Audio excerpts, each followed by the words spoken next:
دوستو، رمضان المبارک میں بیوی سے ہم بستری کرنے کے 3 بڑے فائدے ہیں۔ یہ فائدے بتانے سے پہلے آپ کو یہ بات بالکل واضح طور پر ہم بتا دینا چاہتے ہیں کہ ہمارے معاشرے کے اندر یہ سوال ہمیشہ لوگوں کے ذہن میں رہتا ہے کہ رمضان شریف کے مہینے میں بیوی سے ہم بستری کرنا کیسا ہے۔ کچھ لوگ تو یہ کہتے ہیں کہ حرام ہے، اور کچھ لوگ یہ خیال کرتے ہیں کہ یہ گناہ ہے، اور کچھ یہ کہتے ہیں کہ یہ غلط بات ہے۔ لیکن ہم آپ کو حدیث پاک کی روشنی میں بتاتے ہیں کہ یہ جائز ہے، لیکن منع اس شرط کے ساتھ ہے کہ آپ روزے کی حالت میں ہو۔ پیارے دوستو، اللہ کے پیارے نبی حضرت محمد صلی اللہ تعالی علیہ وسلم نے ارشاد فرمایا کہ روزے کی حالت میں اپنی بیویوں سے جماع نہ کرو، اگر کیا تو روزہ ٹوٹ جائے گا اور اسے سخت گناہ بھی ہوگا۔ جس طرح سے کھانے پینے سے روکا جاتا ہے، اسی طرح بیویوں کے خواہشات سے بھی پرہیز کیا جائے تو یہ منع ہے۔ لیکن رات کے حصے میں بیوی سے ملاقات آپ کر سکتے ہیں، اور اگر دن میں کسی مجبوری کی وجہ سے آپ نے روزہ نہیں رکھا ہے تو دن کے کسی بھی حصے میں آپ اپنی بیوی سے جماع کر سکتے ہیں۔ لیکن یاد رہے، آپ کی بھی بیوی روزے کی حالت میں نہ ہو۔ اگر دونوں میں سے کوئی ایک بھی روزے کی حالت میں ہے تو روزے کی حالت میں بیوی سے ہم بستری کرنا حرام ہے، منع ہے۔ اب آپ کو بتاتے ہیں کہ روزے کے مہینے میں بیوی سے ہم بستری کرنے کے 3 بڑے فائدے کون کون سے ہیں۔ تو نمبر 1 پر ہے نیک اولاد پیدا ہوتی ہے، کیونکہ رمضان شریف کے مہینے میں اللہ تبارک و تعالی اپنی خاص رحمتیں اور برکتیں نازل فرماتا ہے، اور اس مہینے میں لوگ عبادت کرتے ہیں، نماز، روزہ اور اللہ کی عبادت میں مشغول رہتے ہیں۔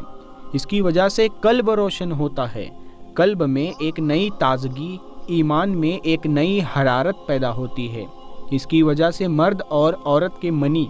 یعنی جس منی سے اللہ تبارک و تعالی ایک انسان کا وجود ظاہر کرتا ہے،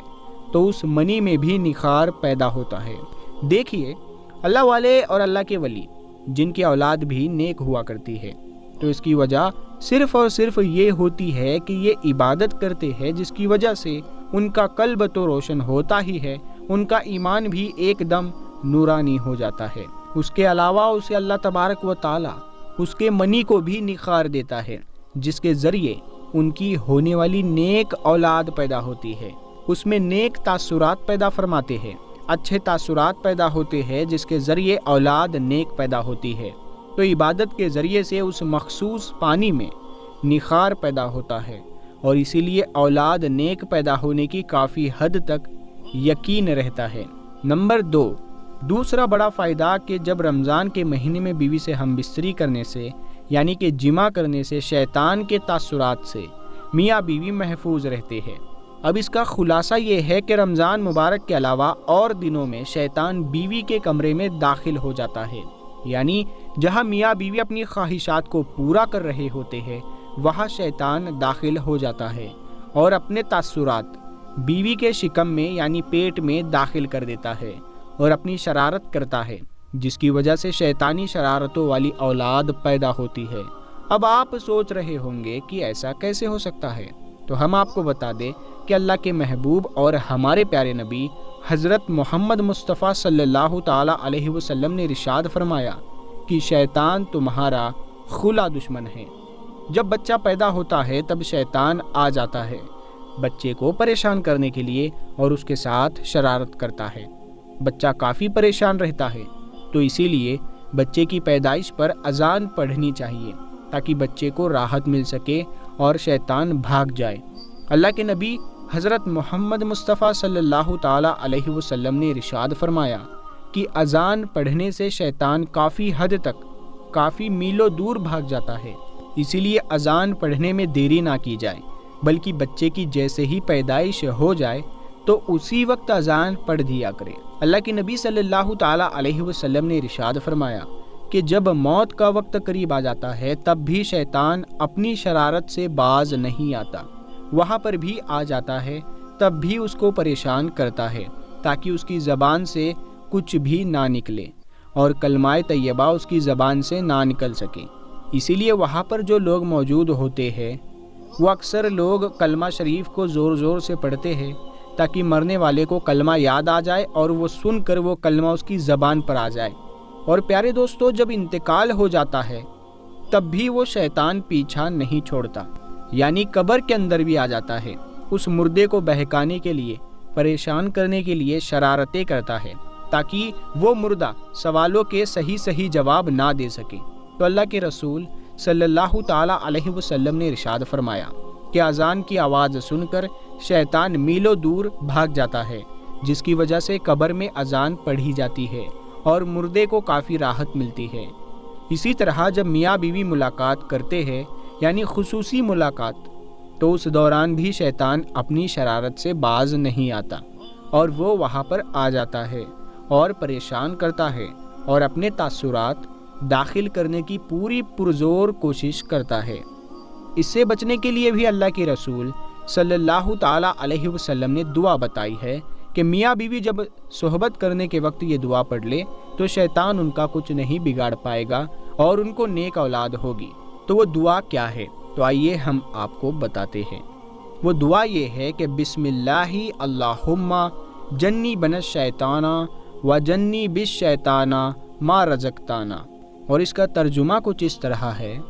شروع کرتا ہوں اللہ کے نام سے، اے اللہ تو ہمیں شیطان سے محفوظ رکھ اور شیطان کو اس چیز سے دور رکھ جو تو ہمیں عطا کرے، یعنی اولاد۔ پیارے دوستو، اس بات کا خلاصہ یہ ہے کہ شیطان رمضان مبارک کے علاوہ اور باقی مہینوں میں میاں بیوی کے درمیان حائل ہو جاتا ہے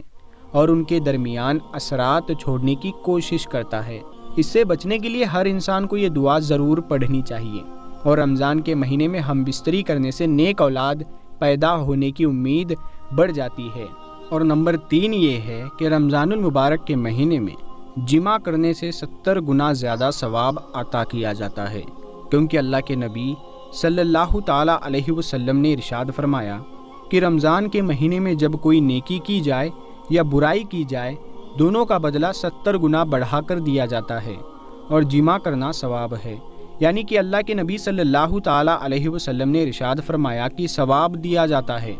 یہ بہت حیرت کی بات ہے، لیکن ایک بار صحابہ اکرام نے عرض کیا کہ یا رسول اللہ، میاں بیوی ملاقات کرتے ہیں تو کیا ان کو بھی ثواب ملتا ہے؟ تو آپ صلی اللہ تعالیٰ علیہ وسلم نے فرمایا جی ہاں، اگر وہ زنا کرتے تو کیا ان کو عذاب نہیں دیا جاتا؟